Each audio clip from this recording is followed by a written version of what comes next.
നമസ്കാരം. ഇൻഫിനിറ്റ് സ്റ്റോറീസിന്റെ പുതിയൊരു അധ്യായത്തിലേക്ക് എല്ലാവർക്കും സ്വാഗതം. നമ്മുടെ ജീവിതത്തിലേക്ക് ഐശ്വര്യത്തിൻ്റെയും സമൃദ്ധിയുടെയും ഈശ്വരാധീനത്തിൻ്റെയും മറ്റൊരു വൃശ്ചിക മാസം കൂടി കടന്നു വരികയാണ്.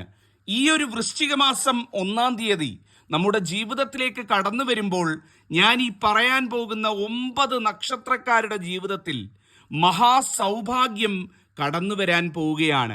ഈ വൃശ്ചികം 1 പിറക്കുന്നതോടുകൂടി ഈ 9 നാളുകാരുടെ ജീവിതത്തിലെ സകല കഷ്ടപ്പാടും ദുരിതവും അവസാനിക്കും. ഇവർക്ക് മഹാരാജയോഗ തുല്യമായ ഐശ്വര്യങ്ങൾ വന്നു ചേരാൻ പോവുകയാണ്. അപ്പൊ ഈ വൃശ്ചികത്തിൽ സൗഭാഗ്യം കൊയ്യാൻ പോകുന്ന നാളുകാർ ആരൊക്കെയാണ്? എന്തൊക്കെ സൗഭാഗ്യങ്ങളാണ് ഇവർക്ക് വന്നു ചേരാൻ പോകുന്നത്? അതാണ് ഇന്നത്തെ അധ്യായത്തിൽ പറയുന്നത്. എൻ്റെ എല്ലാ പ്രേക്ഷകർക്കും ഹൃദയം നിറഞ്ഞ് മണ്ഡലകാല ആശംസകൾ.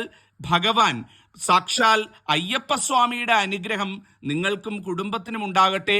എൻ്റെ അമ്മ മഹാമായ സർവശക്ത പൊന്നുതമ്പുരാട്ടി മഹാലക്ഷ്മി ദേവിയുടെ അനുഗ്രഹം നിങ്ങൾക്കും കുഞ്ഞുങ്ങൾക്കും ഉണ്ടാകട്ടെ എന്ന് മനസ്സിൽ തട്ടി പറഞ്ഞുകൊണ്ട് കാര്യത്തിലേക്ക് വരാം. ഇതിൽ 1-ാമത്തെ നക്ഷത്രം എന്ന് പറയുന്നത് പൂയം നക്ഷത്രമാണ്. പൂയങ്കാരെ സംബന്ധിച്ചിടത്തോളം ഈ വൃശ്ചിക മാസം ഒരുപാട് അപ്രതീക്ഷിതമായിട്ടുള്ള നല്ല കാര്യങ്ങൾ നടക്കുന്ന മാസമായിരിക്കും. ഒരുപാട് ഗുണകരമായിട്ടുള്ള കാര്യങ്ങൾ ഇവരുടെ ജീവിതത്തിൽ സംഭവിക്കും. ഇവരുടെ ജീവിതത്തിൽ ഉയർച്ച വരാൻ പോകുന്ന ദിവസങ്ങളാണ് വൃശ്ചികം പ്രദാനം ചെയ്യുന്നത്. ഇവരേത് കർമ്മ മേഖലയിൽ പ്രവർത്തിച്ചാലും വിജയം ഉറപ്പാണ്. ഒരുപാട് ശത്രുദോഷമുള്ള നക്ഷത്രമാണ് പൂയം നക്ഷത്രം എന്ന് പറയുന്നത്. പൂയങ്കാരുടെ ജീവിതത്തിലെ എല്ലാ ശത്രുദോഷങ്ങളും നീങ്ങുന്നതായിട്ടാണ് കാണാൻ സാധിക്കുന്നത്. ഈ പൂയങ്കാര് മനസ്സുരുകി ഏത് കാര്യം ഈ വൃശ്ചികത്തിൽ ഭഗവാനോട് പ്രാർത്ഥിച്ചാലും സാക്ഷാൽ അയ്യപ്പസ്വാമി അത് നടത്തി കൊടുക്കുന്നതായിരിക്കും.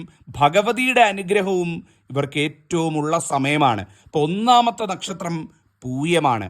2-ാമത്തെ നക്ഷത്രം എന്ന് പറയുന്നത് അശ്വതി നക്ഷത്രമാണ്. അശ്വതി നക്ഷത്രക്കാരെ സംബന്ധിച്ചിടത്തോളം ഇവരുടെ കുടുംബ ജീവിതത്തിൽ ഒരുപാട് സന്തോഷങ്ങൾ കടന്നു വരുന്ന സമയമായിരിക്കും ഈ വൃശ്ചിക മാസം എന്ന് പറയുന്നത്. ജീവിതത്തിലെ ഒരുപാട് മനസ്സമാധാനക്കേടുകളും ദുഃഖങ്ങളും ഒക്കെ മാറി ജീവിതത്തിൽ വിജയം ഇവർക്ക് കൈപ്പിടിയിൽ ഒതുങ്ങുന്ന ദിവസങ്ങളായിരിക്കും വന്നു ചേരാൻ പോകുന്നത്. ഊഹക്കച്ചവടക്കാര്, റിയൽ എസ്റ്റേറ്റ്, പണം റോൾ ചെയ്തുള്ള ബിസിനസ് ചെയ്യുന്നവർ, ഇവർക്കൊക്കെ ഏറ്റവും അനുകൂലമായിട്ടുള്ള സമയമാണ്. കൂടുതൽ ധനം സമാഹരിക്കാനും ബിസിനസ് രംഗത്തൊക്കെ പ്രവർത്തിക്കുന്നവർക്ക് ധനപരമായിട്ട് മുന്നേറ്റം നടത്താനും സാധിക്കുന്ന സമയമായിരിക്കും ഈ വൃശ്ചിക മാസം എന്ന് പറയുന്നത്. അശ്വതി ഐശ്വര്യത്തിൻ്റെ കൊടുമുടി കയറുമെന്ന് സാരം. 3-ാമത്തെ നക്ഷത്രം എന്ന് പറയുന്നത് ഭരണി നക്ഷത്രമാണ്.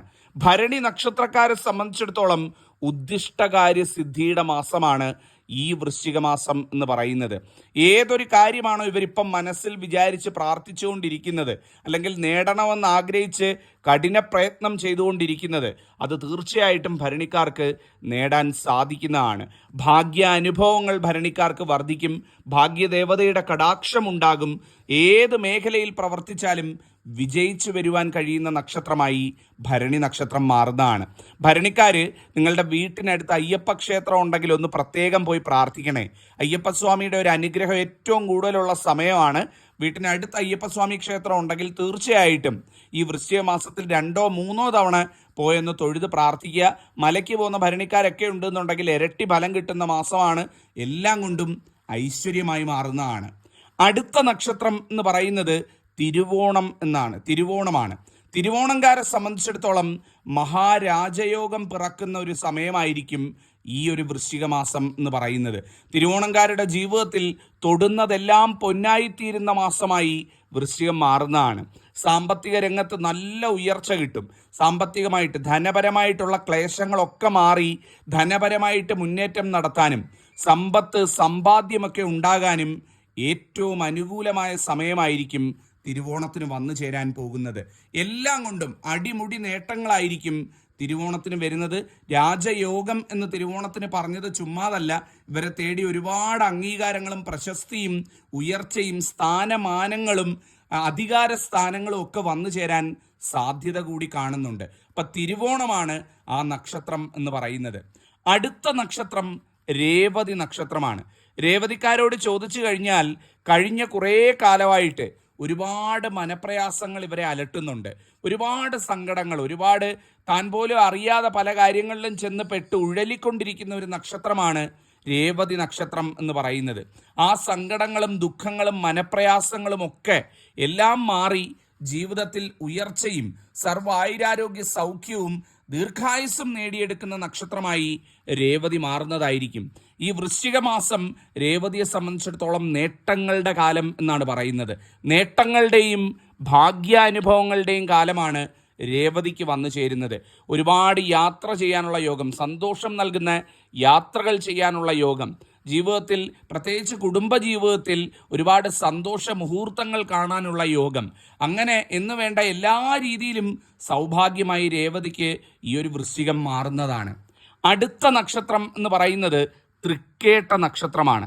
തൃക്കേട്ടക്കാര് സമസ്ത മേഖലയിലും നേട്ടം കൈവരിക്കും, എല്ലാ കാര്യങ്ങളിലും. അതായത് ഇവർ ഏർപ്പെടുന്ന കാര്യങ്ങൾ, ഇവരുടെ സാന്നിധ്യം പോലും ഭാഗ്യമായി മാറും എന്നാണ് കാണുന്നത്. ഇവരിലൂടെ ആ വീടിന് തന്നെ ഉയർച്ച കൈവരുന്നതാണ്. നിങ്ങളുടെ വീട്ടിൽ ഒരു തൃക്കേട്ടക്കാരനോ തൃക്കേട്ടക്കാരിയോ ഉണ്ട് എന്നുണ്ടെങ്കിൽ നിങ്ങളുടെ വീടിന് തന്നെ സൗഭാഗ്യം വരുന്ന മാസമായി വൃശ്ചികം മാറുന്നതാണ്. വിജയത്തിൻ്റെ കാലമാണ് തൃക്കേട്ടയ്ക്ക് ഈ വൃശ്ചിക മാസം എന്ന് പറയുന്നത്. മുടങ്ങിക്കിടന്ന പല കാര്യങ്ങളും ഇവർക്ക് നടത്തിയെടുക്കാൻ സാധിക്കും. വീട് വാങ്ങാൻ ആഗ്രഹിക്കുന്നവർ, വീട് പണി നടക്കുന്നവർ, വീട് പണിക്ക് വേണ്ടി കിണഞ്ഞ് പരിശ്രമിക്കുന്നവർക്ക് ഇവർക്കൊക്കെ അനുകൂല സമയമായിരിക്കും. അപ്പോൾ വീടെന്ന് പറയുന്ന സ്വപ്നമൊക്കെ തൃക്കേട്ടക്കാർ വീട്ടിലുണ്ടെങ്കിൽ അവർക്ക് സാധ്യമാകുന്ന സമയമായിരിക്കും വന്നു ചേരുന്നത്. എല്ലാം കൊണ്ടും തൊട്ടതെല്ലാം പൊന്നാകും തൃക്കേട്ട എന്ന് പറയുന്നത്. അടുത്ത നക്ഷത്രം അനിഴം നക്ഷത്രമാണ്. അനിഴംകാരെ സംബന്ധിച്ചിടത്തോളം ഈ ഒരു വൃശ്ചിക മാസം വഴിത്തിരിവിൻ്റെ മാസമായിട്ടാണ് കാണുന്നത്.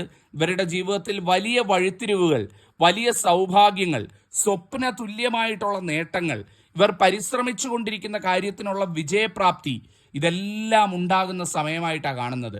പൊതുപ്രവർത്തനം, രാഷ്ട്രീയം, റിയൽ എസ്റ്റേറ്റ്, IT രംഗം, കലാകായികം, ഇങ്ങനെയുള്ള ഏത് മേഖലയിൽ പ്രവർത്തിച്ചാലും തൊടുന്നതെല്ലാം പൊന്നാക്കി തീർക്കാൻ, അല്ലെങ്കിൽ തൻ്റെ പേരും പ്രശസ്തിയും കഴിവും പ്രാവീണ്യവും തെളിയിക്കാൻ ഈ ഒരു അനിഴം നക്ഷത്രത്തിന് സാധിക്കും എന്നുള്ളതാണ്. ദീർഘകാല സ്വപ്നങ്ങൾ പൂവണിയും, എല്ലാം കൊണ്ടും ഐശ്വര്യമാണ്. സാക്ഷാൽ ഗണപതി ഭഗവാന്റെയും സാക്ഷാൽ അയ്യപ്പസ്വാമിയുടെയും അനുഗ്രഹം ഒരുപോലെയുള്ള ശനിപ്രീതിയുള്ള നക്ഷത്രമായി അനിഴം മാറുന്ന ഒരു സമയമാണ് ഈ വൃശ്ചിക മാസം എന്ന് പറയുന്നത്. അടുത്ത നക്ഷത്രം എന്ന് പറയുന്നത് ഉത്രം നക്ഷത്രമാണ്. ഉത്രം നക്ഷത്രക്കാരനോ നക്ഷത്രക്കാരിയോ നിങ്ങളുടെ വീട്ടിലുണ്ട് എന്നുണ്ടെങ്കിൽ നിങ്ങളുടെ വീടിൻ്റെ തന്നെ ദോഷങ്ങൾ, നിങ്ങളുടെ വീടിൻ്റെ തന്നെ ദുഃഖങ്ങൾ മാറും എന്നാണ് കാണുന്നത്. എന്തെങ്കിലും മനപ്രയാസങ്ങളോ ദുഃഖങ്ങളോ വീട്ടിൽ അനുഭവിക്കുന്നുണ്ട് എന്നുണ്ടെങ്കിൽ, വീട്ടിലൊരു ഉത്രംകാരനുണ്ട് എന്നുണ്ടെങ്കിൽ, അല്ലെങ്കിൽ ഉത്രംകാരി ഉണ്ട് എന്നുണ്ടെങ്കിൽ അവരിലൂടെ ആ സങ്കടങ്ങളെല്ലാം തുടച്ചു നീക്കപ്പെടും എന്നാണ് കാണുന്നത്. നേട്ടങ്ങളുടെയും ഐശ്വര്യത്തിൻ്റെയും ഭാഗ്യവർദ്ധനയുടെയും കാലമാണ് ഈ വൃശ്ചിക മാസം ഉത്രത്തിന് കൈവരാൻ പോകുന്നത്. ഉത്രം നക്ഷത്രത്തിൽ ജനിച്ചവർ എന്തെങ്കിലുമൊക്കെ സാമ്പത്തികമായിട്ടുള്ള കാര്യങ്ങളൊക്കെ ഇൻവെസ്റ്റ് ചെയ്യാൻ ഉദ്ദേശിക്കുക, അല്ലെ പുതിയ പുതിയ സാമ്പത്തികം ഇറക്കിക്കൊണ്ടുള്ള കാര്യങ്ങളൊക്കെ ചെയ്യാൻ ഉദ്ദേശിക്കുന്നുണ്ടെങ്കിൽ ഏറ്റവും നല്ല സമയമാണ് ഈ വൃശ്ചിക മാസം എന്ന് പറയുന്നത്. വലിയ നേട്ടങ്ങൾ, വലിയ സൗഭാഗ്യങ്ങൾ നിങ്ങളെ തേടി വരാൻ പോകുന്ന സമയമാണ് ഉത്രത്തിന് കാണുന്നത്. ഉത്രംകാര് ഏത് മേഖലയിൽ പ്രവർത്തിച്ചാലും ആ മേഖലയിൽ പ്രാവീണ്യം നേടും. തൻ്റെ കഴിവ് കൊണ്ട് അവിടെ ഉള്ളവരെയൊക്കെ ഇംപ്രസ് ചെയ്യിക്കാൻ, അല്ലെങ്കിൽ അവരുടെയൊക്കെ പ്രശംസയും സ്നേഹവും പിടിച്ചു പറ്റാൻ സാധിക്കുന്ന ഒരു സമയവും കൂടിയാണ്. അങ്ങനെ എല്ലാം കൊണ്ടും രാജയോഗ തുല്യമായി വാഴും ഉത്രം നക്ഷത്രം എന്നുള്ളതാണ്. അവസാനത്തെ നക്ഷത്രം, 9ാമത്തെ നക്ഷത്രം എന്ന് പറയുന്നത് ആയില്യം നക്ഷത്രമാണ്. ആയില്യംകാരെ സംബന്ധിച്ചിടത്തോളം ഇവരുടെ ജീവിതത്തിൽ മുടങ്ങിക്കിടന്ന ഒരുപാട് കാര്യങ്ങൾ ഇവർക്ക് പൂർത്തീകരിക്കാൻ സാധിക്കും. ഏത് മേഖലയിൽ പ്രവർത്തിച്ചാലും, തൊഴിൽ എന്തായിരുന്നാലും അതിൽ ശോഭിക്കാൻ സാധിക്കും. ഈ PSC അല്ലെങ്കിൽ സിവിൽ സർവീസ് ഇതുപോലെയൊക്കെയുള്ള കാര്യങ്ങൾക്ക് തയ്യാറെടുക്കുന്നവർക്ക് അനുകൂലമായിട്ടുള്ള സമയമാണ്. നിങ്ങളുടെ കഷ്ടപ്പാടും അല്ലെങ്കിൽ നിങ്ങളുടെ കഠിനാധ്വാനവും ഫലം കാണും. അപ്പം അത്തരത്തിലൊക്കെ തയ്യാറെടുക്കുന്നവരൊക്കെ ആയില്യംകാരുണ്ട് എന്നുണ്ടെങ്കിൽ നിങ്ങൾക്ക് ഏറ്റവും അനുകൂലമായിട്ടുള്ള സമയമാണ് വരുന്നത്. ധൈര്യമായിട്ട് പഠിച്ച് മുന്നോട്ട് പോകൂ, വിജയം ഉറപ്പാണ്. അതുപോലെ തന്നെ നിങ്ങൾ ചെയ്യുന്ന തൊഴിൽ മേഖലയിൽ പ്രമോഷൻ അല്ലെങ്കിൽ പ്രമോഷന് തുല്യമായിട്ടുള്ള ജോലിക്കയറ്റം, സ്ഥാനക്കയറ്റം പോലെയുള്ള കാര്യങ്ങൾ നടക്കും. വിവാഹയോഗം, പ്രണയസാഫല്യം, സന്താനയോഗം, ഇതൊക്കെ കാണുന്ന ഒരു സമയമാണ്. കൂടാതെ ആയില്യംകാരെ സംബന്ധിച്ചിടത്തോളം പിതാവ് മൂലം അല്ലെങ്കിൽ പിതാവിൻ്റെ കുടുംബം മൂലം ചില ഭാഗ്യങ്ങളൊക്കെ ഇവരുടെ ജീവിതത്തിൽ വന്നു ചേരാനുള്ള സാധ്യതയും കാണുന്നുണ്ട്. അങ്ങനെ എല്ലാം കൊണ്ടും ഐശ്വര്യമായി മാറും ആയില്യം നക്ഷത്രം എന്നുള്ളതാണ്. അപ്പം ഞാൻ ഈ പറഞ്ഞ 9 നാളുകാർക്ക് ഈ വൃശ്ചിക മാസം ഏറ്റവും അനുകൂലമാണ്, ഏറ്റവും ഐശ്വര്യമാണ്. നന്നായി വരട്ടെ. അപ്പം ഇത് പറയാൻ വേണ്ടിയാണ് ഇന്നത്തെ അധ്യായത്തിൽ വന്നത്. എല്ലാവർക്കും വൃശ്ചിക ആശംസകൾ. അമ്മ മഹാമായ മഹാലക്ഷ്മി ദേവി, എൻ്റെ അമ്മ പൊന്നുതമ്പുരാട്ടി, നിങ്ങൾക്ക് എല്ലാവർക്കും എല്ലാ സൗഭാഗ്യങ്ങളും നൽകി അനുഗ്രഹിക്കട്ടെ എന്ന് മനസ്സിൽ തട്ടി പറയുന്നു. നന്ദി, നമസ്കാരം.